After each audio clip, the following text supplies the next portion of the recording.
അതിലറിഞ്ഞ് വളരണം. നിന്റെ അടുത്ത് എല്ലാം ചോദിച്ച അവള് ഒരു പെണ്ണല്ലേ, അവള് മോളല്ലേ, അവൾക്ക് സങ്കടമില്ല. നമുക്ക് സങ്കടമില്ലല്ലോ, പരാതിയില്ലല്ലോ. അവള് പറയുന്ന ഉമ്മാക്ക് ഇപ്പൊ സ്കൂളിൽ ചെല്ലുമ്പോഴത്തേക്കും അവൻ പഠിക്കുന്ന സ്കൂളിൽ കിട്ടിയായിരുന്നു. ഞാൻ അത് ആദ്യം വെക്കാം.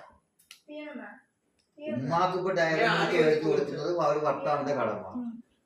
ഞങ്ങൾക്ക് ഒരു ഡയറി മിൽക്ക് ഞങ്ങൾ വാപ്പാടെ കടമ.